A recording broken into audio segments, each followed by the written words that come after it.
from the campus of the University of Alabama. Live sports from Alabama's sports team. This is WVUA Sports.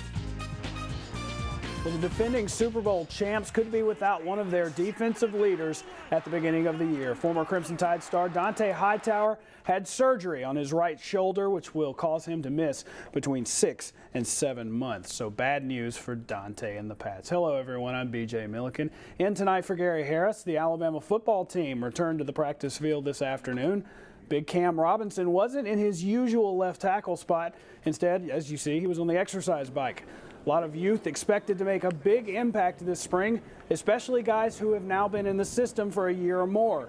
Nick Saban was asked about a former #1 recruit, Deshaun Hand. I think with these young guys, you know, there's physical maturity that he certainly made improvement in. He's bigger and stronger than he was a year ago, but I think it's confidence and understanding, you know, that, you know, you're trying to learn everything when you're a freshman. People have high expectations for you. Now he's a lot more confident in what he's supposed to do. He's playing a lot faster, reacting a lot better. More tonight at 10 on Alabama football. The Tide's 5th-ranked softball team begins a 3-game home series with 23rd-ranked Texas A&M.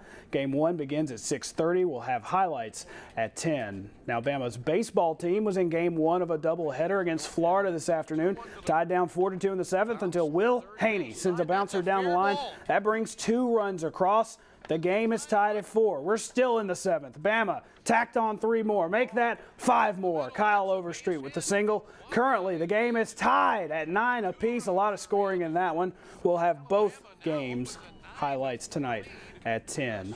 March Madness continued Thursday night with Kentucky showing everyone why they're undefeated. They throttled West Virginia 78-39, setting a lot of records in the process. Coach Cal was asked if the West Virginia smack talk before the game had anything to do with the Cats' performance.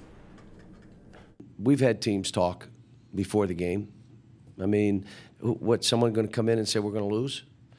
And they're going to say they're going to win. But what we say is at some point you got to step in the ring. We'll lift the rope. You got to come in here. And I don't want my team playing angry. I don't want them to be mean, nasty.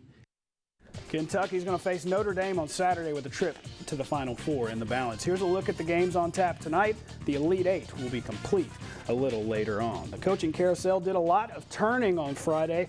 Tennessee fired head coach Donnie Tyndall, not because of anything he did on the court, but because of possible NCAA violations while he was at Southern Miss. So now the Vols, one of several teams who begin courting coaches. That includes Alabama. Wichita State's head man Greg Marshall saw their season end last night in the Sweet 16, which means the negotiations are probably on. But as of today, they may have some company. Reports indicate that Rick Barnes will not return to Texas. The Longhorns also expected to make Marshall a top candidate. Bama grad Steve Prohm, also expected to be a candidate for the Tide's job, received an extension and raise on Friday from Murray State. We leave with a really cool story surrounding the late Dean Smith. The former North Carolina coach made a provision in his will that each one of his former players receive a $200 check. The notation said, "Enjoy a dinner out, compliments of Coach Dean Smith." A really cool gesture there to about 180 of his former players. I'll let you do the math.